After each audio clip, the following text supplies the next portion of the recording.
പുൽവാമയിൽ വീരമൃത്യു വരിച്ച CRPF ജവാൻ വസന്തകുമാറിന്റെ വീട് AICC ജനറൽ സെക്രട്ടറിയും പ്രിയങ്ക ഗാന്ധി സന്ദർശിക്കുകയാണ്. ഇപ്പോൾ സ്ഥലത്ത് വലിയ സുരക്ഷാ സന്നാഹങ്ങൾ ഏർപ്പാടാക്കിയിട്ടുണ്ട്. ഇപ്പോൾ സന്ദർശനം പൂർത്തിയാക്കിയ ശേഷം പ്രിയങ്ക മാധ്യമങ്ങളെ കാണാനെത്തുകയാണ് എന്ന് കരുതുന്നു. പുൽവാമയിൽ ഭീകരാക്രമണത്തിൽ രക്തസാക്ഷിത്വം വരിച്ച ധീരജവാന്റെ വസതിയിൽ പ്രിയങ്ക ഗാന്ധി എത്തി കുടുംബാംഗങ്ങളെ സന്ദർശിച്ചു. അതിനുശേഷം ഇപ്പോൾ മാധ്യമങ്ങളെ കാണുമോ എന്ന് വ്യക്തമല്ല, കാണാൻ വേണ്ടി വരികയാണ് അവർ. ഏതായാലും സംതൃപ്ത കുടുംബാംഗങ്ങളെ ആശ്വസിപ്പിക്കാൻ പ്രിയങ്ക ഗാന്ധി എത്തിയതിൻ്റെ ദൃശ്യങ്ങളാണ് നമ്മളിപ്പോൾ കണ്ടുകൊണ്ടിരിക്കുന്നത്. വലിയ സുരക്ഷാ സന്നാഹങ്ങളുടെയും ആരാധകരും സംസാരിക്കുകയാണ്. ശബ്ദം കേൾക്കാം. There is still a lot of work to be done, as there is everywhere, and it will be done in the process.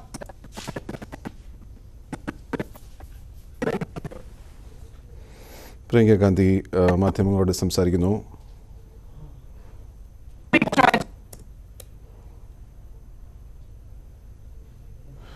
അവരുടെ ശബ്ദം വ്യക്തമല്ല. ഏതായാലും വയനാടിനെ കുറിച്ച്, ഇവിടെയുള്ള ജനവിഭാഗങ്ങളെക്കുറിച്ച് പ്രിയങ്ക ഗാന്ധി സംസാരിച്ചു എന്ന് പ്രതീക്ഷിക്കുന്നു. ഇപ്പോൾ ശബ്ദ സംപ്രേഷണത്തിലേക്ക്.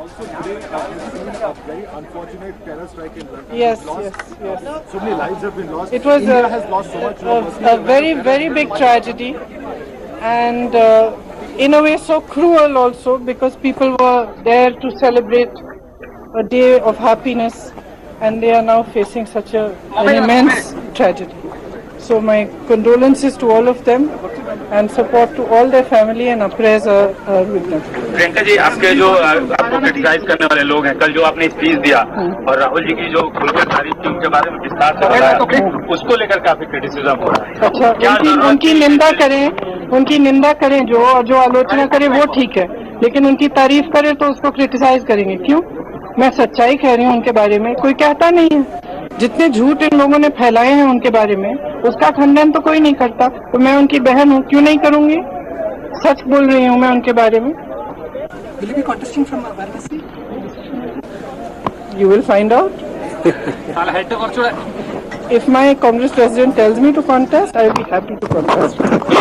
प्रियंका जी, एक सवाल है. कुछ पहले उमा भारती जी से सवाल पूछा गया आपकी राजनीति में आने को लेकर. उन्होंने बड़े तल्ख अंदाज में बहुत ही मतलब ऐसे शब्द का इस्तेमाल किया. आपको बोला कि उनके पति चोर है. तो इस पे क्या आपकी प्रतिक्रिया? वो कहते रहते हैं. देखिए, मेरी दादी परदादा पिता माता से लेके सब मेरे परिवार के सब सदस्यों के बारे. ശ്രീലങ്കയിൽ ഉണ്ടായ സംഭവത്തിൽ അതീവ ദുഃഖവും നടുക്കവും പ്രിയങ്ക ഗാന്ധി രേഖപ്പെടുത്തുന്നു. ദുഃഖകരമായ വസ്തുതയാണ്. ഈസ്റ്റർ ആഘോഷിക്കാൻ വന്ന ആൾക്കാർക്ക് നേരെ ഉണ്ടായ ബോംബ് സ്ഫോടനം, അതിനെ അപലപിക്കുകയും ചെയ്യുന്നു. അത് കഴിഞ്ഞ് രാഹുൽ ഗാന്ധിയെക്കുറിച്ച് പറഞ്ഞതിനോടുള്ള ചോദ്യത്തിന് രാഹുൽ ഗാന്ധിയെക്കുറിച്ചുള്ള കള്ളങ്ങൾ, അദ്ദേഹത്തെ മോശമാക്കി ചിത്രീകരിക്കൽ പല ഭാഗത്തുനിന്നും ഉണ്ടാകുന്നു. അനിയത്തി എന്ന നിലയ്ക്ക് എനിക്കറിയാവുന്ന, സഹോദരനെക്കുറിച്ച് അറിയാവുന്ന സത്യങ്ങൾ അത് പറയുക തന്നെയാണ് ചെയ്തത്, ഇനിയും പറയും എന്ന് പ്രിയങ്ക ഗാന്ധി വ്യക്തമാക്കുന്നു. വാരണാസിയിൽ മത്സരിക്കുമോ എന്ന ചോദ്യത്തിന് ചിരിച്ചുകൊണ്ട് അത് നിങ്ങൾ അന്വേഷിച്ച് കണ്ടെത്തൂ, ഞങ്ങളുടെ പാർട്ടിയുടെ അധ്യക്ഷൻ മത്സരിക്കാൻ പറഞ്ഞാൽ ഞാൻ മത്സരിക്കും എന്നും പ്രിയങ്ക ഗാന്ധി വ്യക്തമാക്കുന്നു.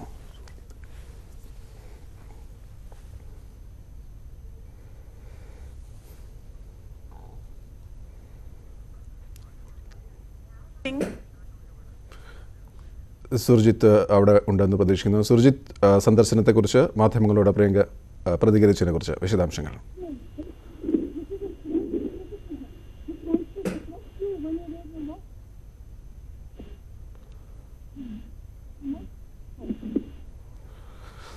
സുർജിത്തുമായിട്ടുള്ള ടെലിഫോൺ ബന്ധത്തിലാവും. ഏതായാലും പ്രിയങ്ക ഗാന്ധിയുടെ സന്ദർശനത്തിൻ്റെ ദൃശ്യങ്ങളാണ് നമ്മൾ കണ്ടുകൊണ്ടിരിക്കുന്നത്. പുൽവാമ ഭീകരാക്രമണത്തിൽ വീരമൃത്യു വരിച്ച ജവാന്റെ വസതിയിൽ പ്രിയങ്ക എത്തുകയും കുടുംബാംഗങ്ങളെ ആശ്വസിപ്പിക്കുകയും ഒക്കെ ചെയ്തു. അതിനുശേഷം മാധ്യമങ്ങളോട് സംസാരിക്കുകയും ചെയ്തു.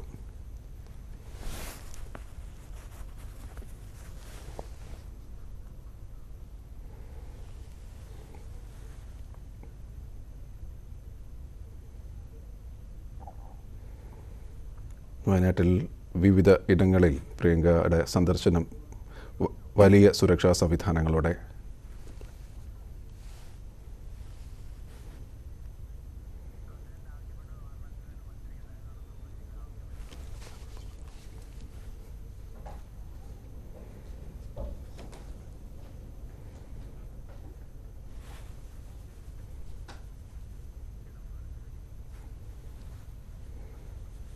പ്രിയങ്ക ഗാന്ധിയുടെ സന്ദർശനത്തിന് ശേഷമുള്ള മാധ്യമങ്ങളോടുള്ള പ്രതികരണം അല്പസമയത്തിനകം വ്യക്തമായി. ഇപ്പോൾ ചില സാങ്കേതിക പ്രശ്നങ്ങളുണ്ടായിരുന്നു, വ്യക്തമായി ലഭിക്കും എന്ന് പ്രതീക്ഷിക്കുന്നു.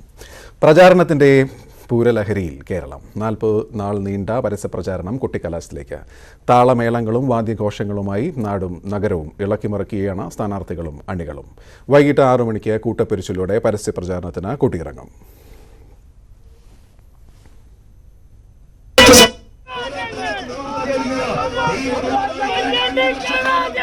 ശ്രീ ഉമ്മൻചാണ്ടി കൊടിയുയർത്തിച്ചേർന്നിരിക്കുന്നു. കേരളത്തിന്റെ ജനകീയനായ മുൻ മുഖ്യമന്ത്രി ശ്രീ ഉമ്മൻചാണ്ടി കൊടിയുയർത്തിച്ചേർന്നിരിക്കുന്നു. വിവിധ ഇടങ്ങളിൽ പ്രചരണം കൊട്ടിക്കലാശത്തിലേക്ക് നീങ്ങുകയാണ്. നാടും നഗരവും ഇളക്കി മറിച്ചുള്ള 40 നാൾ നീണ്ട പ്രചരണം അതിൻ്റെ അവസാന ഘട്ടത്തിലേക്ക് കടക്കുന്നു. സംസ്ഥാനത്തെമ്പാടും ഒരുവിധ എല്ലാ മണ്ഡലങ്ങളിലും ഞങ്ങളുടെ പ്രതിനിധികളും ഇപ്പോൾ തത്സമയ വിവരങ്ങൾ നൽകാനായി തയ്യാറായിട്ടുണ്ട്. വൈകിട്ട് 6 മണിയോടുകൂടിയാണ് 40 നാൾ കൊടുംചൂട്, ആ കൊടുംചൂടിനെ അതിജീവിച്ച് നടന്ന രാഷ്ട്രീയ പോരിൻ്റെ ചൂട് അതിൻ്റെ സമാപനത്തിലേക്ക് കടക്കുന്നത്. വിധി എഴുതാൻ ഇന്ന് വൈകിട്ട് കഴിഞ്ഞാൽ പിന്നെ 24 മണിക്കൂർ നിശബ്ദമായി ജനം എങ്ങനെ ചിന്തിക്കുന്നു എന്നുള്ളതിന് ശേഷം വിധി എഴുതും. ഏതായാലും എല്ലാ മണ്ഡലങ്ങളിൽ നിന്നും ഒരുവിലത്തെ ചിത്രങ്ങളുമായി ഏറ്റവും പുതിയ ദൃശ്യങ്ങളുമായി ഞങ്ങളുടെ പ്രതിനിധികൾ എല്ലാ മണ്ഡലങ്ങളിൽ നിന്നായിരുന്നു. ആദ്യം തിരുവനന്തപുരം മണ്ഡലത്തിലെ പേരൂർക്കടയിൽ നിന്നും വി അരുണുണ്ട്. വിവിധ ഇടങ്ങളിൽ നിന്നും ആൾക്കാർ ചേരുന്നത്. ആദ്യം കൊല്ലത്ത് ശ്യാം ദേവരാജാണുള്ളത്. കൊല്ലത്തിൻ്റെ ശ്യാം, അവസാന ദിവസം ഷാഡോ സ്ക്വാഡ് വിവാദം, വിവിധ രീതിയിലുള്ള പ്രചാരണങ്ങൾ, അതിന് മുകളിലുള്ള സോഷ്യൽ മീഡിയ ട്രോളുകൾ, അങ്ങനെ കൊല്ലം അവസാന ദിവസവും സജീവ ചർച്ചയാവുകയാണ് കേരളത്തിൽ മൊത്തം. എന്താണ് കൊല്ലത്തെ ഇപ്പോഴത്തെ അവസ്ഥ? പരസ്യപ്രചാരണത്തിൻ്റെ അവസാന ഘട്ടത്തിലേക്ക് നിൽക്കുമ്പോൾ കൊല്ലം എങ്ങനെ? തീർച്ചയായും ഗോപി, കൊല്ലത്ത് പരസ്യപ്രചാരണം അതിന്റെ അവസാന ഘട്ടത്തിലാണ്. സ്ഥാനാർത്ഥികൾ ഏതാണ്ട് റോഡ് ഷോ ആരംഭിച്ചു കഴിഞ്ഞു. അല്പസമയത്തിനുള്ളിൽ ഇവരുടെ റോഡ് ഷോ 3 മുന്നണി സ്ഥാനാർത്ഥികളുടെയും റോഡ് ഷോ കൊല്ലം നഗരത്തിലേക്കെത്തും, ചിന്നക്കടയിലേക്കെത്തും. ഇവിടെയാണ് ചിന്നക്കടയിലെ ഈ റൗണ്ടിന് ചുറ്റും ഈ പാലത്തിന് സമീപത്തും ഒക്കെ ആയിട്ടാണ് അവരുടെ റോഡ് ഷോ സമാപിക്കുന്നത്. അതിന്റെ കലാശക്കൊട്ട് നടക്കുന്നത്. ഏറ്റവും ആവേശകരമായ രീതിയിൽ തന്നെ കലാശക്കൊട്ടിനുള്ള തയ്യാറെടുപ്പിലാണ് 3 മുന്നണികളും. UDF-ഉം LDF-ഉം NDA-യും 3 മുന്നണികളുടെയും സ്ഥാനാർത്ഥികളുടെ റോഡ് ഷോയും അല്പസമയത്തിനുള്ളിൽ ആരംഭിക്കുകയും ചെയ്യും. ഇത് രാവിലെ മുതൽ തന്നെ 3 മുന്നണി സ്ഥാനാർത്ഥികളും റോഡ് ഷോ ആരംഭിച്ചിരുന്നു. UDF സ്ഥാനാർത്ഥി NK പ്രേമചന്ദ്രന്റെ റോഡ് ഷോ ആരംഭിച്ചത് രാവിലെ പുനലൂരിൽ നിന്നാണ്. പുനലൂർ വരെയായിരുന്നു ഉച്ചവരെയുള്ള പ്രചരണ പരിപാടികൾ. അതിനുശേഷം അദ്ദേഹം കൊല്ലത്തേക്ക് വന്നു. NDA സ്ഥാനാർത്ഥി അഡ്വക്കേറ്റ് KV സാബുവിന്റെ പ്രചരണം രാവിലെ പാരിപ്പള്ളിയിൽ നിന്നാണ് ആരംഭിച്ചത്. ഒപ്പം LDF സ്ഥാനാർത്ഥി ബാലഗോപാലിന്റെ പ്രചരണവും രാവിലെ അവിടെ നിന്നും ആണ് ആരംഭിച്ചത്. പാരിപ്പള്ളിയിൽ നിന്ന് തന്നെയാണ് ആരംഭിച്ചത്. പാരിപ്പള്ളിയിൽ നിന്നും നാഷണൽ ഹൈവേ വഴി റോഡ് ഷോ ആയിരുന്നു അവിടെയും പ്ലാൻ ചെയ്തിരുന്നത്. ഉച്ചയ്ക്ക് ശേഷമാണ് എല്ലാവരും കൊല്ലം നഗരത്തിലേക്ക് കേന്ദ്രീകരിക്കുന്നത്. കൊല്ലം നഗരത്തിലേക്ക് എത്തും എന്നും അറിയിച്ചിരിക്കുന്നത്. എന്തായാലും അതിനുള്ള പ്രചരണ പരിപാടികളെല്ലാം തന്നെ തുടങ്ങിക്കഴിഞ്ഞു. LDF-ന്റെ ബൈക്ക് റാലിയാണ് ഇപ്പോൾ ഇതുവഴി കടന്നു പോകുന്നത്. വലിയ ഒരു വാഹന റാലിയാണ്. അതായത് തെരഞ്ഞെടുപ്പ് അതിന്റെ കൊട്ടിക്കലാശത്തിലേക്ക് എത്തുമ്പോൾ കൂടുതൽ ആവേശകരമാക്കാനുള്ള എല്ലാ തയ്യാറെടുപ്പുകളിലുമാണ് അവർ. പ്രചാരണത്തിന്റെ ഏറ്റവും അവസാന ദിവസവും രാഷ്ട്രീയ വിവാദങ്ങളാണ് കൊല്ലത്ത് മുഴച്ചു നിൽക്കുന്നത്. പ്രത്യേകിച്ചും കഴിഞ്ഞ ദിവസം ഇടതുപക്ഷത്തിന്റെ ആരോപണങ്ങൾക്ക് ഇന്നലെ രാത്രി ഫേസ്ബുക്ക് ലൈവിലൂടെ UDF സ്ഥാനാർത്ഥി NK പ്രേമചന്ദ്രൻ മറുപടി നൽകിയിരുന്നു. ഇതിൽ പറഞ്ഞൊരു പ്രധാനപ്പെട്ട കാര്യം കോൺഗ്രസിനെതിരായിട്ടുള്ള കോൺഗ്രസ് പ്രവർത്തകർ നിർജ്ജീവമാണ് എന്ന ആക്ഷേപം ശരിയല്ല. അക്കാര്യം RSPക്ക് ഒരു ഷാഡോ ടീമുണ്ട്. ആ ഷാഡോ ടീമിനെ വെച്ച് RSP ഇക്കാര്യം പരിശോധിച്ചു എന്നാണ്. എന്നാൽ LDF-ഉം BJP-യും ഈ ഷാഡോ വിവാദ പരാമർശത്തിൽ കയറിപ്പിടിക്കുകയും അതിൽ കോൺഗ്രസിന്റെ വിശദീകരണം ആവശ്യപ്പെടുകയും ചെയ്തു. കാരണം RSPക്ക് വിശ്വാസമില്ലാത്തതുകൊണ്ടാണ് കോൺഗ്രസിനെയും സ്വന്തം നേതാക്കളെയും ഒക്കെ ഇങ്ങനെ ഷാഡോ ടീമിനെ വെച്ച് അന്വേഷണം നടത്തേണ്ടുന്ന സാഹചര്യം ഒരുങ്ങിയത് എന്നാണ് LDF-ഉം BJP-യും ചോദിക്കുകയും ചെയ്തത്. ഇതൊരു വളരെ വലിയ വിവാദമായി കത്തിപ്പടരുകയും ചെയ്യുന്നു. ഉച്ചയ്ക്ക് ശേഷം 3 മണി അല്പസമയത്തിനുള്ളിൽ RSP നേതാവ് ഷിബു ബേബി ജോൺ കൊല്ലം പ്രസ് ക്ലബിൽ വാർത്താ സമ്മേളനം നടത്തും. ഇത്തരം ആരോപണങ്ങൾക്കൊക്കെയും മറുപടി നൽകും എന്നാണ് നമ്മൾ കരുതുന്നത്. പ്രചരണം അതിന്റെ അവസാന ഘട്ടത്തിലേക്ക് അടുത്തിരിക്കുന്നു. ഗോപി, നമുക്കറിയാം ഒരുപക്ഷെ തെരഞ്ഞെടുപ്പിന്റെ പ്രചരണ പരിപാടികളൊക്കെയും ആരംഭിച്ചത് കൊല്ലം ബൈപ്പാസിന്റെ ഉദ്ഘാടന വേളയോടുകൂടിയാണ്. ആ ഉദ്ഘാടനത്തിന് പ്രധാനമന്ത്രി നരേന്ദ്രമോദി എത്തുന്നത് മുതൽ തുടങ്ങി ഇരുപക്ഷവും UDF-ഉം LDF-ഉം തമ്മിലുള്ള ആരോപണ പ്രത്യാരോപണങ്ങൾ. കൊല്ലം ബൈപ്പാസിന്റെ ഉദ്ഘാടനത്തിന് നരേന്ദ്രമോദി എത്തിച്ചതിൽ പ്രധാന പങ്ക് വഹിച്ചത്. നമുക്ക് എല്ലാ മണ്ഡലങ്ങളിലേക്കും ആദ്യഘട്ടത്തിൽ ഒന്ന് പോയതിനു ശേഷം വിശദമായി ഓരോ റിപ്പോർട്ടർമാർ പ്രതിനിധികളിലേക്കും വരാം. ഇപ്പോൾ ആദ്യ മണിക്കൂറുകൾ, നമ്മൾ ഈ മണിക്കൂറിൽ 20 ലോക്സഭാ മണ്ഡലങ്ങളിലും എന്ത് സംഭവിക്കുന്നു, എത്രമാത്രം ആവേശകരമാണ് എന്നുള്ളത് തിരുവനന്തപുരത്തുള്ള ദൃശ്യങ്ങളാണ് നമ്മളിപ്പോൾ കണ്ടുകൊണ്ടിരിക്കുന്നത്. ആവേശകരമായ കൊട്ടിക്കലാശത്തിലേക്ക് കേരളം മുഴുവൻ നടന്നു നീങ്ങുമ്പോൾ തെരുവീഥികളെല്ലാം കൊടികളാലും അണികളാലും മുദ്രാവാക്യങ്ങളാലും നിറഞ്ഞു കവിഞ്ഞു. ഇനിയുള്ളത് ഏതാനും 3 മണിക്കൂറുകൾ മാത്രം. ഈ 3 മണിക്കൂറുകളിലാണ് ആവേശത്തിൻ്റെ കൊടുമുടിയിലേക്ക് പ്രവർത്തകർ ഉണരുന്നത്. നിഷ്പക്ഷരായി പോലും ഇരിക്കുന്ന ചിന്തിക്കുന്ന ജനങ്ങളിലേക്ക് അവരുടെ ആവേശം പകർത്താൻ ശ്രമിക്കുന്നത്. ഇപ്പോൾ വിനേഷാണ് കോഴിക്കോട് നിന്ന് ചേരുന്നത്. വിനേഷ്, ഇപ്പോൾ നമ്മൾ തിരുവനന്തപുരത്തുള്ള ദൃശ്യങ്ങളാണ് കണ്ടുകൊണ്ടിരിക്കുന്നത്. തെരുവീഥികൾ മുഴുവൻ നിറഞ്ഞു കവിഞ്ഞു കഴിഞ്ഞു കൊടികളാലും അണികളാലും പ്രവർത്തകരാലും. കോഴിക്കോട്ടെ ഇപ്പോഴത്തെ അവസ്ഥ എന്താണ്?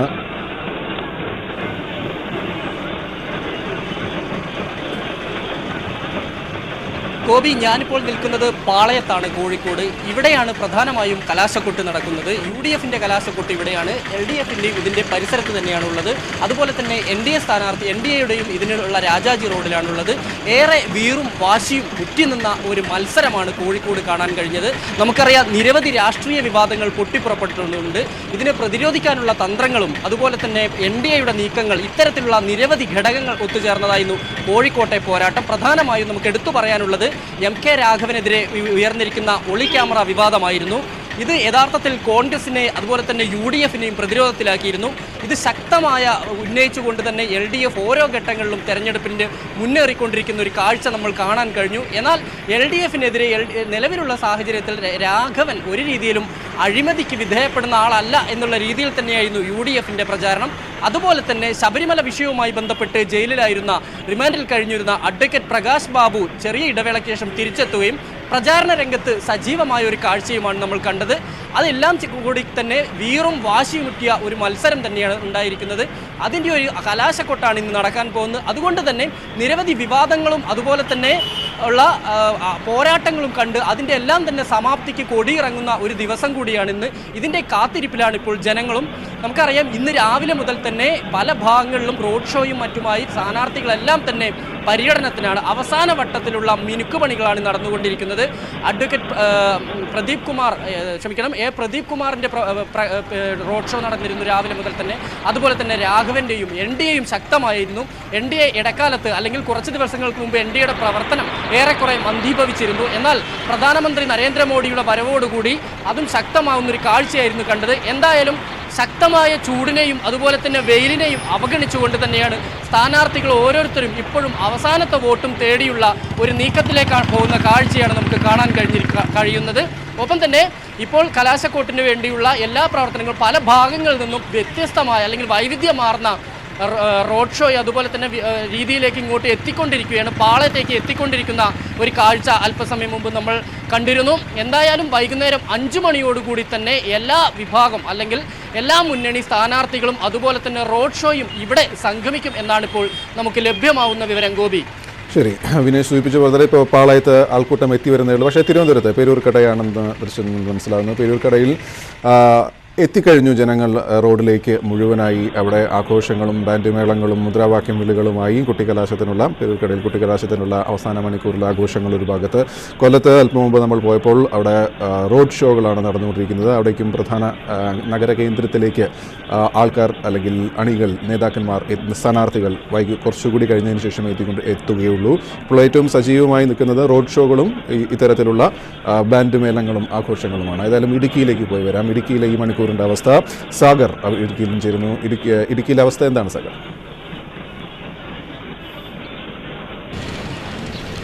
ഇത്തവണ ഇടുക്കി ലോക്സഭാ മണ്ഡലം കടുത്ത പോരാട്ടത്തിനാണ് വേദിയാവുക. കാരണം സിറ്റിംഗ് MP കൂടിയായ LDF സ്ഥാനാർത്ഥിയായിട്ട് രംഗത്തിറങ്ങിയിരിക്കുന്ന സിറ്റിംഗ് MP അഡ്വക്കേറ്റ് ജോയ്സ് ജോർജാണ്. യൂത്ത് കോൺഗ്രസ് നേതാവ് അഡ്വക്കേറ്റ് ഡീൻ കുര്യാക്കോസാണ് UDF-ന് വേണ്ടി ജനവിധി തേടുന്നത്. NDA സ്ഥാനാർത്ഥിയായ VDJS-ന്റെ ബിജു കൃഷ്ണനാണ് മത്സര രംഗത്തുള്ളത്. എന്തായാലും 3 മുന്നണികളും ശക്തമായ പോരാട്ടമാണ് മണ്ഡലത്തിൽ കാഴ്ചവെക്കുന്നത്. എപ്പോഴും വലതുപക്ഷത്തോടും ഇടതുപക്ഷത്തോടും ഒരുപോലെ തന്നെ ആഭിമുഖ്യം പുലർത്തുന്ന ഒരു മണ്ഡലമാണ് ഇടുക്കി പാർലമെൻറ്റ് മണ്ഡലം. കാരണം ഇരു മുന്നണികളും മാറി മാറിയാണ് ഈ മണ്ഡലം ഭരണം നിലനിർത്തിയിട്ടുള്ളത്. അതുപോലെ കഴിഞ്ഞ പാർലമെൻറ്റ് തെരഞ്ഞെടുപ്പിലുള്ളതുപോലെ ഒരു പ്രശ്നങ്ങൾ ഇത്തവണ ഇടുക്കി മണ്ഡലത്തിൽ ഇല്ലെന്ന് വേണം നമുക്ക് കരുതാൻ. കാരണം കഴിഞ്ഞ തവണ കസ്തൂരി രംഗൻ വിഷയങ്ങൾ ഉൾപ്പെടെ ഉയർത്തിക്കാട്ടിയാണ് LDF വോട്ട് നേടിയത്. അതുപോലെ തന്നെ അതുപോലെ സഭയുടെ ഒരു നിലപാടും കഴിഞ്ഞ തവണ ജോയ്സ് ജോർജിന് അനുകൂലമായിരുന്നു. എന്നാൽ ഇത്തവണ സഭ നിഷ്പക്ഷ നിലപാടാണ് സ്വീകരിച്ചിരിക്കുന്നത്. അത് UDF അനുകൂലമായിട്ടാണ് UDF ക്യാമ്പുകൾ വിശ്വസിക്കുന്നത്. അതേസമയം ഇടുക്കി പാർലമെൻറ്റ് മണ്ഡലത്തിലെ 7 നിയമസഭാ മണ്ഡലങ്ങളിൽ 5ഉം LDF-നൊപ്പം ഉണ്ട് എന്നുള്ളത് LDF ക്യാമ്പിന് ആശ്വാസമേകുകയാണ്. അതുപോലെ ശബരിമല വിഷയങ്ങൾ ഉയർത്തിക്കാട്ടിയ വോട്ടുകൾ നേടുവാനാണ് NDA-യുടെ ശ്രമം നടക്കുന്നത്. എന്തായാലും തെരഞ്ഞെടുപ്പിന് മണിക്കൂറുകൾ മാത്രം ശേഷിക്കെ 3 മുന്നണികളും വിജയപ്രതീക്ഷയിൽ തന്നെയാണുള്ളത്. NDA UDF സ്ഥാനാർത്ഥികൾ കൊട്ടിക്കലാശത്തിൽ തൊടുപുഴയിലാണ് പങ്കെടുക്കുക. LDF സ്ഥാനാർത്ഥി അഡ്വക്കേറ്റ് ജോയ്സ് ജോർജ് കട്ടപ്പനയിലും കൊട്ടിക്കലാശത്തിൽ പ്രവർത്തകരോടൊപ്പം പങ്കെടുക്കും. എന്തായാലും 3 മുന്നണികളും ഷാഗറാണ് വിവരങ്ങൾ നൽകിക്കൊണ്ടിരിക്കുന്നത്. നമുക്ക് തിരുവനന്തപുരത്തേക്ക് പോകാം. തിരുവനന്തപുരത്ത് പേരൂർക്കടയിൽ ഇപ്പോൾ ഈ മണിക്കൂറിലെ ഏറ്റവും വലിയ ദൃശ്യം തിരുവനന്തപുരത്തെ പേരൂർക്കടയിലാണ്. വലിയ തോതിൽ ജനക്കൂട്ടം അവിടെ എത്തിക്കൊണ്ടിരിക്കുന്നുണ്ട്. വിവിധ പാർട്ടിയുടെ കൊടികളും തോരണങ്ങളും ബാൻഡമേളങ്ങളും ആഘോഷങ്ങളുമായി വിനോദാണ് സ്ഥലത്തുള്ളത്. വിനോദ്, അവിടുത്തെ ആവേശം വാക്കുകളിൽ. വിനോദല്ല, അരുണാണുള്ളത്. അരുൺ, എത്രമാത്രം ആവശ്യമുണ്ട് അവിടെ?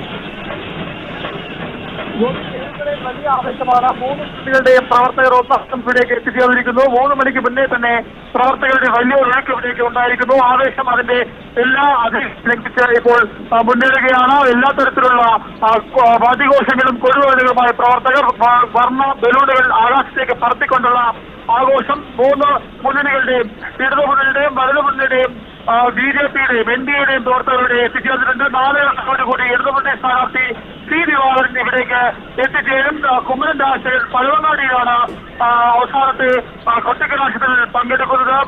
UDF സ്ഥാനാർത്ഥി ശശി തരൂർ റോഡ് ഷോയിൽ തീരദേശങ്ങളിലൂടെ കടന്നു പോകുമ്പോൾ ഇവിടെ വട്ടിയൂർക്കാവ് മണ്ഡലത്തിന്റെ കേന്ദ്രമായ എല്ലാ തെരഞ്ഞെടുപ്പുകളിലും ഏറ്റവും അധികം ആവേശം ജില്ലയിൽ ഉണ്ടാക്കുന്ന ഏറ്റവും അധികം പ്രവർത്തകർ ഒത്തുചേരുന്ന പേരുക്കളുടെ ഇത്തവണയും ആവേശത്തിന് ഒരു കുറവുമില്ല. നമുക്കറിയാം, ഏറ്റവും പ്രധാനപ്പെട്ട ഏറ്റവും ശക്തമായ ത്രികോണം മത്സരം നടക്കുന്ന മണ്ഡലമാണ് തിരുവനന്തപുരം. ധീരം വാശിയോടെയുള്ള പ്രചരണം. ഓരോ മുന്നണിയും അവരുടെ എല്ലാ സാധ്യതകളും വിഭവങ്ങളും ഉപയോഗിച്ചുള്ള പ്രചരണമാണ് കഴിഞ്ഞ 1 മാസത്തിലേറെ ഈ തിരുവനന്തപുരം മണ്ഡലത്തിൽ കണ്ടത്. അതിന്റെ എല്ലാ ആവേശവും ഒട്ടും ചെല്ലാതെ തങ്ങളുടെ ശക്തിപ്രകടനമാക്കി മാറ്റിക്കൊണ്ട് അവസാനവട്ട ഒഴുകകളിലും കുട്ടിക്കലാശത്തിലും തങ്ങളുടെ എല്ലാ ശക്തിയും പ്രകടിപ്പിച്ചുകൊണ്ട് മുന്നണികൾ ഇവിടെ മത്സരിക്കുകയാണ്. അക്ഷരാർത്ഥത്തിൽ മത്സരിക്കുകയാണ്. കുട്ടിക്കലാശത്തിൽ തങ്ങളുടെ റോൾ മികച്ചതാക്കാൻ ഏറ്റവും മികച്ച കുട്ടിക്കലാശം ഏറ്റവും അധികം പ്രവർത്തകരെ സംഘടിപ്പിച്ചുകൊണ്ട് ഏറ്റവും അധികം നിറങ്ങൾ വാരി വിതറിക്കൊണ്ട് 3 മുന്നണി പ്രവർത്തകർ അതിശക്തമായി തന്നെ ഇവിടെ പോരാടുന്നു. മുന്നണി പ്രവർത്തകർ അവരുടെ കുട്ടിക്കലാശം ഗംഭീരമാക്കുന്നു. കൊച്ചു കുട്ടികൾ മുതൽ വൃദ്ധരെ കുട്ടിക്കലാശത്തിൽ പങ്കെടുക്കുന്നു. വർണ്ണ ബലൂണുകൾ, മറ്റു വാദ്യങ്ങൾ, എല്ലാ കലാരൂപങ്ങളുടെ അകമ്പടി NDA-യോടുകൂടിയാണ് ഇവിടെ ഇടത് വലത് BJP NDA മുന്നണികളുടെ കുട്ടിക്കലാശം അരങ്ങു തകർക്കുന്നത്. 3 മണിക്ക് മുന്നേ തന്നെ ഇവിടെ അക്ഷരാർത്ഥത്തിൽ പ്രവർത്തകരെ കൊണ്ട് നിറഞ്ഞു. ഇനി 6 മണി വരെ പേരൂർക്കാവ് ജംഗ്ഷൻ പൂർണ്ണമായും ഈ രാഷ്ട്രീയ പാർട്ടി പ്രവർത്തകരുടെ നിയന്ത്രണത്തിലാകും. ഇവിടുത്തെ വിഷയങ്ങളുടെ ഗതാഗതം അരമണിക്കൂർ മുമ്പേ തന്നെ പൂർണ്ണമായും തടസ്സപ്പെട്ട് കഴിഞ്ഞിലേക്കുള്ള ഒരു വാഹനങ്ങൾക്ക് കടന്നുപോകാനാവാത്ത വിധം പ്രവർത്തകരെ കൊണ്ട് നിബിഡമായി കഴിഞ്ഞ ഈ പ്രദേശം വളരെ ആവേശത്തോടുകൂടി പ്രവർത്തകർ കൊട്ടിക്കലാശം അവിസ്മരണീയമാക്കാനുള്ള തയ്യാറെടുപ്പുകളാണ്. പോലീസും വലിയ ജാഗ്രതയാണ്. കാരണം 3 മുന്നണികളുടെ പ്രവർത്തകർ മുഖാമുഖം വന്നു നിൽക്കുന്നു. അതുകൊണ്ട് അനിഷ്ട സംഭവം ഒഴിവാക്കാൻ പോലീസും വലിയ ജാഗ്രതയിലാണ്. കർശന നടപടികൾ അക്രമ സംഭവത്തിലെ ഉണ്ടാകുമെന്ന് പോലീസ് മുന്നറിയിപ്പ് നൽകിയ ഏതായാലും തെരഞ്ഞെടുപ്പ് കൊട്ടിക്കലാശം അതിന്റെ എല്ലാ ശക്തിയോടും കൂടി എല്ലാ ആവേശത്തോടും കൂടി പേരുക്കടയിൽ പുരോഗമിക്കുകയാണ്. ഗോപി, അരുണാണ് പേരൂർക്കടയിലെ ആവേശം പങ്കുവച്ചത്. ഇനി വിഴിഞ്ഞത്തേക്ക് വരാം. വിഴിഞ്ഞത്ത് നിന്ന് കിരൺ ബാബുവാണ് ചേരുന്നത്. കിരൺ, പേരൂർക്കടയിൽ അവിടെ കൊട്ടും പാട്ടും മേളവും ആഘോഷവും തുടങ്ങിക്കഴിഞ്ഞു. തിരുവനന്തപുരത്തെ സംബന്ധിച്ച് വളരെ പ്രധാനപ്പെട്ട ഒരു ഏരിയ തന്നെയാണ്. അവിടുത്തെ ആഘോഷങ്ങൾ എങ്ങനെയാണ്? അവിടുത്തെ കൊട്ടിക്കലാശത്തിലേക്കുള്ള വഴികൾ എങ്ങനെയാണ് കിരൺ?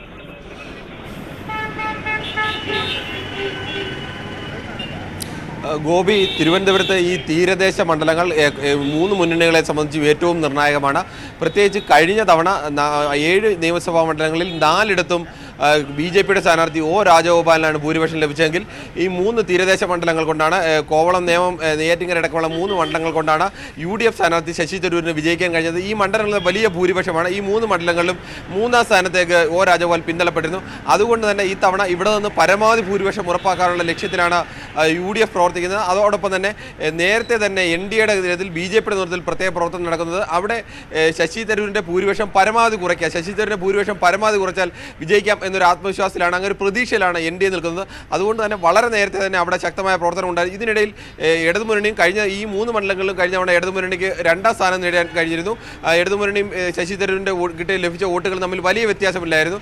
പക്ഷേ മൂന്നാം സ്ഥാനത്തെത്തിയ BJPയുടെ വോട്ടുകളും ശശി തരൂരിൻ്റെ വോട്ടും തമ്മിലുള്ള വലിയ വ്യത്യാസമാണ് സ്വാഭാവികമായും ശശി തരൂരിനെ ഒരു വിജയത്തിലേക്ക് എത്തിച്ചത്. അതുകൊണ്ട് തന്നെ 3 മുന്നണികളും അതിശക്തമായ പ്രവർത്തനമാണ് നടക്കുന്നത്. എല്ലാ തെരഞ്ഞെടുപ്പുകളും നടക്കുമ്പോഴും ഈ തീരദേശ മേഖലയെ ഇളക്കി മറിക്കാൻ വേണ്ടി അവസാന നിമിഷം AK ആന്റണി എത്താറുണ്ട്. AK ആന്റണിയുടെ റോഡ് ഷോ അത് നിയമസഭാ തെരഞ്ഞെടുപ്പായാലും ലോക്സഭാ തെരഞ്ഞെടുപ്പായാലും പതിവായി നടക്കുന്നതാണ്. കഴിഞ്ഞ കുറേയേറെ തെരഞ്ഞെടുപ്പുകളിലെല്ലാം ഉള്ളതാണ്. ഈ തവണ AK ആന്റണി മാത്രമല്ല ഉമ്മൻചാണ്ടിയും റോഡ് ഷോയിൽ പങ്കെടുക്കുന്നതാണ് വലിയ പ്രത്യേകത. രാവിലെ ഉമ്മൻചാണ്ടിയുടെ റോഡ് ഷോ വിഴിഞ്ഞത്തും ഇന്നിപ്പോൾ അല്പസമയത്തിന് ശേഷം തുമ്പയിൽ നിന്ന് AK ആന്റണിയുടെ റോഡ് ഷോയുമായിരിക്കും. ഈ റോഡ് ഷോയിൽ വലിയ പിന്തുണയാണ്. 100 കണക്കിന് ഇരുചക്ര വാഹനങ്ങളാണ് പ്രവർത്തനം അനുഗമിച്ചത്. അക്ഷരാർത്ഥത്തിൽ തീരമേഖലയെ ഇളക്കി മറിച്ചുകൊണ്ടാണ് ഇത്തരം ഒരു റോഡ് ഷോ അവർ നടത്തിയത്. ഈ ഒരു റോഡ് ഷോയിലൂടെ വീണ്ടും കോൺഗ്രസ് തെളിയിക്കാൻ ആഗ്രഹിക്കുകയാണ്. അല്ലെങ്കിൽ ഇതുവരെ ആർക്ക് വോട്ട് ചെയ്യണമെന്ന് തീരുമാനിക്കാത്ത ആരെങ്കിലും ഉണ്ടെങ്കിൽ അവർക്ക് ഒരു തോന്നലുണ്ടാവുക സ്വാഭാവികമായും കോൺഗ്രസ് ആണ് ജയിക്കുന്നത്. അത്തരത്തിലേക്ക് തീരമേഖല ഇളക്കി മറിച്ചുകൊണ്ടാണ് റോഡ് ഷോ നടത്തിയത്. മറ്റ് മേഖലകളിലാണ് ഈ ഓരോ നിയോജക മണ്ഡലം കേന്ദ്രീകരിച്ചിട്ടാണ് പ്രധാനമായും 3 പാർട്ടികളുടെയും, നേരത്തെ അരുൺ പറഞ്ഞ പോലെ 3 പാർട്ടികളുടെയും കൊട്ടിക്കലാശം നടക്കുന്നത്. അവിടെ ഇതിന് സമാനമായ ആവേശം അല്ലെങ്കിൽ അത്തരം ഒരു ആവേശം മറ്റു പാർട്ടികളും സൃഷ്ടിക്കുന്നുണ്ട്. ഇനി കോട്ടയത്തേക്ക് പോകാം. കോട്ടയത്ത് നിന്ന് ശ്രീജിത്താണ് ചേരുന്നത്. ശ്രീജിത്ത്, ഇപ്പോൾ എവിടെയാണുള്ളത്? അവിടേക്ക് ആൾക്കാർ എത്തി തുടങ്ങിയോ? എത്രമാത്രമുണ്ട് ഈ മണിക്കൂറുകളിൽ കോട്ടയത്തിന്റെ ആവേശം? ഗോപി, ഞാൻ തിരുനക്കരയിലാണുള്ളത്. തിരുനക്കരയിലാണ് കോട്ടയത്തെ ഏറ്റവും പ്രധാനപ്പെട്ട നഗരത്തിലെ ഒരു കൊട്ടിക്കലാശം നടക്കുന്നത്. ഇവിടെ ഇതിനകം തന്നെ ഏതാണ്ട് 2 മണി മുതൽ തന്നെ BJPയും ഒപ്പം തന്നെ LDFും ഇതിനകം തന്നെ ഇവിടെ തമ്പടിച്ചിരുന്നു. UDFന്റെ പ്രകടനം അല്പസമയത്തിനുള്ളിൽ മാത്രമേ ആരംഭിക്കുകയുള്ളൂ. അത് കളക്ടറേറ്റിന് മുന്നിൽ നിന്നും ആരംഭിച്ച് ഈ തിരുനക്കരയിലെ ഗാന്ധി പ്രതിമയ്ക്ക് സമീപം സമാപിക്കും. അവിടെ കൊട്ടിക്കലാശം നടത്തും. 4 മണി വരെ UDF കൊട്ടിക്കലാശം നടത്തുമെന്നാണ് അവർ നേരത്തെ പ്രഖ്യാപിച്ചിരിക്കുന്നത്. എന്തായാലും LDFും BJPയും വലിയ ആവേശത്തിൽ തന്നെ അവരുടെ കൊട്ടിക്കലാശത്തിലേക്ക് കടന്നിരിക്കുന്നു.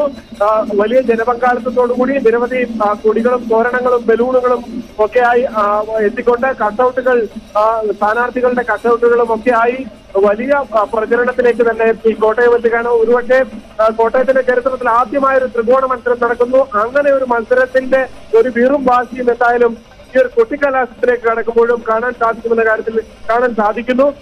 ഒപ്പം തന്നെ ഇനി കോൺഗ്രസ് UDF ക്യാമ്പ് കൂടി എത്തിക്കഴിഞ്ഞാൽ അത് ഏതാണ്ട് വലിയൊരു ആവേശത്തിലേക്ക് കടക്കുക തന്നെ ചെയ്യുമെന്ന കാര്യത്തിൽ തർക്കമില്ല. എന്തായാലും പോലീസ് കർശന സുരക്ഷാ ക്രമീകരണങ്ങളും മറ്റും ഏർപ്പെടുത്തിയിട്ടുണ്ട്. കോട്ടയത്ത് പല തവണയും ഈ കൊട്ടിക്കലാശ സമയത്ത് സംഘർഷമുണ്ടായ സാഹചര്യമുണ്ട്. നേരത്തെ കല്ലേറിൽ സ്ഥാനാർത്ഥിക്ക് പരിക്കേൽക്കുന്ന സാഹചര്യം പോലും മുൻ തെരഞ്ഞെടുപ്പുകളിൽ ഉണ്ടാകുന്ന സാഹചര്യമുണ്ട്. അതുകൊണ്ട് തന്നെ കൃത്യമായി വിവിധ കേന്ദ്രങ്ങൾ വീതിച്ചു നൽകിക്കൊണ്ടാണ് കൊട്ടിക്കലാശം ഇവിടെ നടത്തുന്നതിന് അണികൾക്ക് അവസരം നൽകിയിരിക്കുന്നത്. പഴയ പോലീസ് സ്റ്റേഷൻ മൈതാനത്തിന് മുന്നിലാണ് LDFിനുള്ളത്. തിരുനക്കര മൈതാനത്തിന്റെ ഒരു വശത്ത് BJPക്കും ഗാന്ധിക്ക് സമീപം UDF പ്രവർത്തകർക്കും കൊട്ടിക്കലാശം നടത്താം. എന്തായാലും വലിയ ആവേശത്തിലേക്ക് തന്നെ തെരഞ്ഞെടുപ്പിന്റെ ഏതാണ്ട് പ്രചരണത്തിന്റെ അവസാന മണിക്കൂറുകൾ കടക്കുമ്പോൾ അതൊരു വലിയ ആവേശത്തിലേക്ക് തന്നെ എത്തുകയാണ്. ഗോപി, ശ്രീജിത്താണ് വിവരങ്ങൾ നൽകിയത്. ഇപ്പോൾ നമ്മൾ 4 ഇടങ്ങളിലെ ദൃശ്യങ്ങളാണ് കണ്ടുകൊണ്ടിരിക്കുന്നത്. ഒന്ന് ആലപ്പുഴ, ഇടുക്കി, തിരുവനന്തപുരം, കോട്ടയം എന്നുള്ള കോട്ടയത്ത് തിരുനക്കര മൈതാനിയിൽ വലിയ തോതിൽ ജനക്കൂട്ടം 2 മണി തൊട്ടേ എത്തിയിരുന്നു. അവരുടെ ആവേശപ്രകടനങ്ങളാണ് നമ്മൾ ഒരു ഭാഗത്ത് കാണുന്നത്. മുകളിൽ പേരൂർക്കടയിൽ ഇപ്പോൾ വലിയ തോതിൽ തന്നെ 3 പാർട്ടിക്കാരുടെയും അണികൾ, ആരാധകർ എത്തിയിട്ടുണ്ട്. ബാൻഡ് മേളവും ചെണ്ടമേളവുമായി അവരും കൊട്ടിക്കലാശത്തിൻ്റെ അവസാന ഘട്ടത്തിലേക്കാണ്. തീരമേഖലയിൽ AK ആന്റണിയുടെ റോഡ് ഷോ കിരൺ സൂചിപ്പിച്ചതുപോലെ തന്നെ എല്ലാ തെരഞ്ഞെടുപ്പിൻ്റെയും അവസാന ദിവസം ഏറ്റവും നിർണായകമാകുന്ന ആ റോഡ് ഷോയിൽ ഇപ്രാവശ്യം ഉമ്മൻചാണ്ടിയും ഉണ്ടായിരുന്നു എന്നുള്ളതാണ് ഒരു പ്രത്യേകത. ഏതായാലും തിരുവനന്തപുരത്തെ സംബന്ധിച്ച് തീരമേഖല ഏറ്റവും പ്രാധാന്യമുള്ളതാണ്. തീരമേഖലയിലെ വോട്ടുകൾ അത് കൃത്യമായി പോൾ ചെയ്യിക്കുക എന്നുള്ളതും കൃത്യമായി കിട്ടുക എന്നുള്ളതും UDFിൻ്റെ വിജയത്തിന് അനിവാര്യവുമാണ്. അതുകൊണ്ട് തന്നെ തീരമേഖലയിലെ ആന്റണിയുടെയും ഉമ്മൻചാണ്ടിയുടെയും റോഡ് ഷോ ഉണ്ടായിരുന്നു. വലിയ തോതിലുള്ള ജനപങ്കാളിത്തവും ആവേശവുമാണ് ആ റോഡ് ഷോയ്ക്ക് ആദ്യഘട്ടത്തിലുണ്ടായത്. 2ാം ഘട്ടം തുമ്പയിൽ നിന്ന് ആരംഭിക്കാൻ പോകുന്നു എന്ന് മനസ്സിലാക്കുന്നു. സംസ്ഥാനത്തിൻ്റെ വിവിധ ഭാഗങ്ങളിൽ, പ്രത്യേകിച്ച് ഇടുക്കിയിൽ നമ്മൾ ദൃശ്യങ്ങൾ കാണുന്നത് പോലെ തന്നെ ആവേശത്തിൻ്റെ കൊട്ടിക്കലാശത്തിൻ്റെ ആവേശത്തിലേക്ക് കടന്നുകൊണ്ടിരിക്കുകയാണ്. കോട്ടയത്തുള്ള ദൃശ്യങ്ങൾ നമ്മൾ നേരത്തെ വ്യക്തമാക്കിയ പോലെ 2 മണി തൊട്ട് തന്നെ വലിയ തോതിൽ ജനക്കൂട്ടം തിരുനക്കര മൈതാനത്തിലേക്ക് എത്തുന്നു. വടക്കൻ കേരളത്തിലേക്ക് പോയി കഴിഞ്ഞാൽ കോഴിക്കോട്ടിലാണെങ്കിലും മലബാർ മേഖലയിലാണെങ്കിലും കൊട്ടിക്കലാശത്തിലേക്ക് കടക്കുന്നതിന് മുന്നോടിയായി കൃത്യമായ പ്രദേശങ്ങൾ വീതിച്ചു നൽകിയിട്ടുണ്ട് ഓരോ പാർട്ടികൾക്കും. ആ പ്രദേശങ്ങളിലേക്ക് റോഡ് ഷോ ആയി, ബൈക്ക് റാലിയായി ആരാധകർ, അണികൾ എത്തിക്കൊണ്ടിരിക്കുകയാണ്. ബാൻഡ് മേളങ്ങൾ, വാദ്യസംഘങ്ങൾ, നാടൻ കലാരൂപങ്ങൾ എന്നുവേണ്ട ജനാധിപത്യത്തിൻ്റെ ഏറ്റവും വലിയ ആഘോഷങ്ങളിൽ ഒന്ന് തന്നെയാണ് കുട്ടിക്കലാശം. സ്വാഭാവികമായും തെരഞ്ഞെടുപ്പിനെ ആഘോഷിക്കുകയാണ് ഇവിടെ സംഭവിക്കുന്നത്. ആവേശം കൊണ്ട് ഇത്രയും ദിവസങ്ങളിൽ ആശയപ്രചാരണം ഉണ്ടായിരുന്നു, കൃത്യമായ വാഗ്ദാനങ്ങൾ, അതിൻ്റെ മുകളിലുള്ള പ്രചാരണങ്ങൾ ഉണ്ടായിരുന്നു, മറ്റു രീതിയിലുള്ള പ്രചാരണങ്ങൾ ഉണ്ടായിരുന്നു. ഏതായാലും ഞങ്ങൾ മുന്നോട്ട് വയ്ക്കുന്ന ആശയങ്ങൾക്ക് വോട്ട് തേടിയുള്ള പ്രചാരണം ഉണ്ടായിരുന്നു. ഇപ്പോൾ ഇനിയുള്ള മണിക്കൂറുകളിൽ ആശയങ്ങൾക്കൊന്നുമല്ല, ആഘോഷത്തിനാണ് പ്രാധാന്യം നൽകുന്നത്, മുദ്രാവാക്യങ്ങൾക്കാണ് പ്രാധാന്യം കൽപ്പിക്കുന്നത്, വാദ്യങ്ങൾക്കാണ് പ്രാധാന്യം കൽപ്പിക്കുന്നത്. അതുകൊണ്ട് തന്നെ തെരഞ്ഞെടുപ്പ് അത് ആവേശത്തിൻ്റെ, ആഘോഷത്തിൻ്റെ ഏറ്റവും രസകരമായ ഒരു കാഴ്ചയുടെ ഉത്സവമായി തെരഞ്ഞെടുപ്പ് മാറുന്നത് ഈ കൊട്ടിക്കലാശത്തിൽ കൂടിയാണ്. ആലപ്പുഴയിലേക്കാണ് നമ്മൾ പോകുന്നത്. വിനോദാണ് ആലപ്പുഴയിൽ നിന്ന് ചേരുന്നത്. വിനോദ്, ഇപ്പോൾ നമ്മൾ കോട്ടയത്തേക്ക് പോയി കഴിഞ്ഞു. വൻതോതിൽ 2 മണി തൊട്ടേ ആൾക്കാരുടെ കൊട്ടിക്കലാശത്തിനായി കൊട്ടും പാട്ടും തുടങ്ങിക്കഴിഞ്ഞു. ആലപ്പുഴയിലെ ചിത്രം എന്താണ്? ആവേശം എത്രത്തോളമാണ്? വിനോദ്.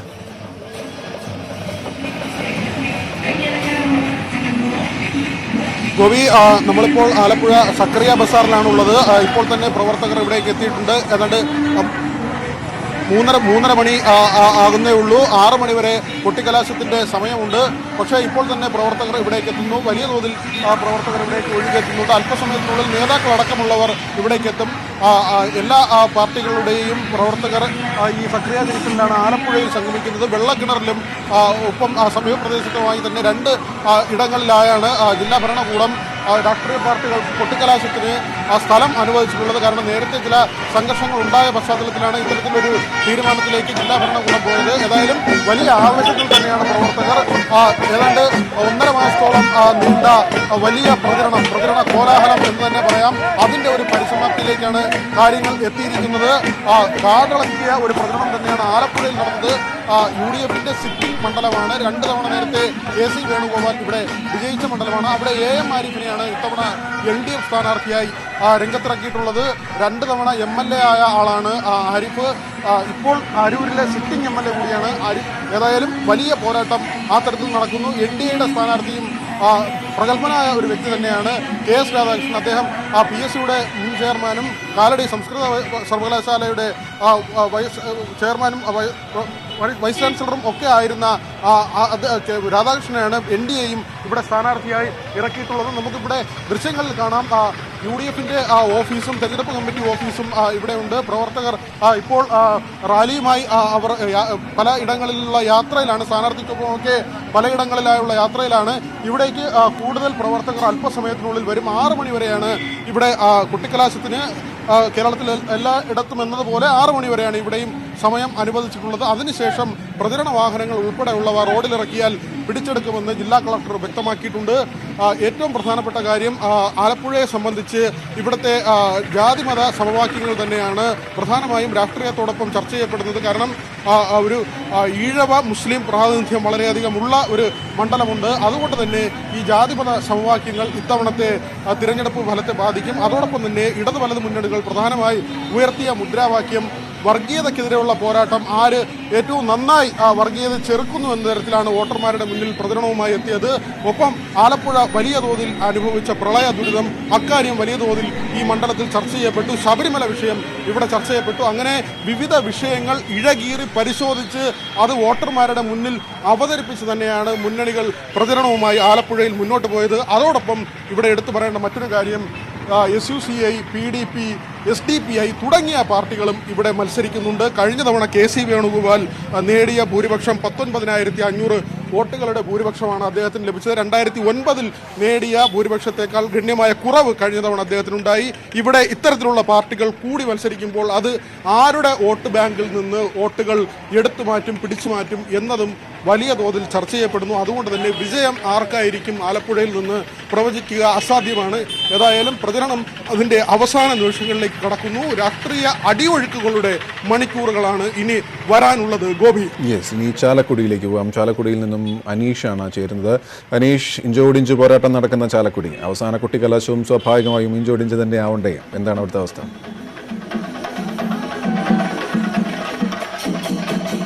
ഗോപി, തീർച്ചയായും താരപോരാട്ടം നടക്കുന്ന ഒരു മണ്ഡലമാണ് ചാലക്കുടി. സിറ്റിംഗ് എംപി ആയ ഇന്നസെന്റ് സിനിമ ഇന്നസെന്റ് ആണ് ഇവിടെ മത്സരിക്കുന്ന ഒരു. മറ്റൊന്ന്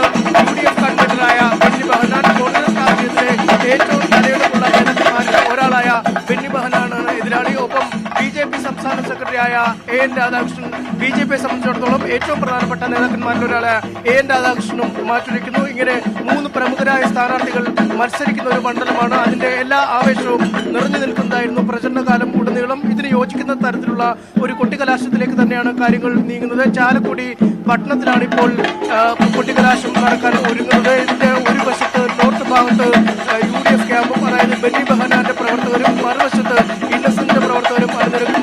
LDF ക്യാമ്പിലുള്ള ആളുകൾ അല്പസമയത്തിനകം എത്തിച്ചേരും. സ്ഥാനാർത്ഥി ഇന്നസെന്റ് അടക്കമുള്ളവർ അല്പസമയത്തിനകം എത്തിച്ചേരും. ഏതായാലും വളരെ വർണ്ണശബളമായ രീതിയിൽ മേളവാദ്യങ്ങളുടെ എല്ലാം അകമ്പടിയോടുകൂടിയാണ് ഇപ്പോൾ കൊട്ടിക്കലാശം ആരംഭിച്ചിരിക്കുന്നത്. ഏതാനും നിമിഷങ്ങൾക്കുള്ളിൽ തന്നെ ഈ കൊട്ടിക്കലാശം വലിയ ആവേശത്തിലേക്ക് തന്നെ നീങ്ങും. സനീഷ്, മേളത്തിന്റെ നാട്ടിൽ നിന്നാണ് കുറച്ചേരം മേളം കേൾക്കാൻ തോന്നുന്നു.